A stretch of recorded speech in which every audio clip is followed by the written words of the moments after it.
धुळ्यातील सुभाषनगर परिसरात असलेल्या बर्फ कारखान्याजवळ धुळे महापालिकेच्या कचरा संकलन वाहनाने शौर्य मयूर बडगुजर या 1.5 वर्षीय चिमुकल्याला चिरडल्याची घटना घडलेली आहे आणि या अपघातात शौर्य मयूर बडगुजर जागीच ठार झाला आहे।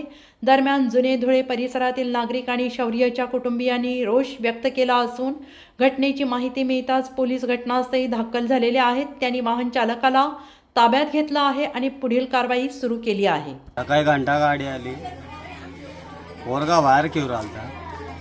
त्यानंतर पोरगाला बघितलं, डायरेक्ट घोडं पुढच्या चाकामध्ये आला, नंतर मागच्या चाकामध्ये आला। यांनी काहीच बघितलं नाही। दोघे जण गाडीमध्ये बसलेले होते, गाडी सोडून सण पळून गेले। गाडी आम्ही स्वतः पोलीस स्टेशनला घेऊन गेलो। काय मुलगा किती वर्षाचा होता? 1 वर्षाचा। नमस्कार, मी निवृत्ती पवार, पोलीस निरीक्षक, आझादनगर पोलीस ठाणे।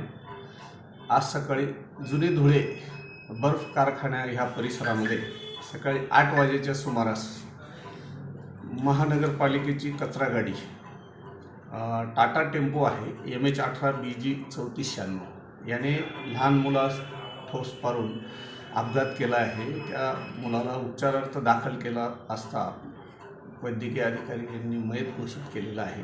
नमूद प्रकरणी संबंधित जो कचरा गाडी चालक आहे त्याच्या विरुद्ध गुन्हा दाखल करण्याची कारवाई पोलीस ठाण्यात चालू आहे। माझी सर्व चालकांना विनंती आहे की त्यांनी शहरामध्ये विशेषत्वाने गर्दीच्या परिसरामध्ये वाहन चालवताना अतिशय काळजी घ्यावी, जेणेकरून कोणत्याही प्रकारचा छोटा अथवा मोठा कोणताही अपघात होता कामा नये, ही माझी चालकांना विनंती आहे।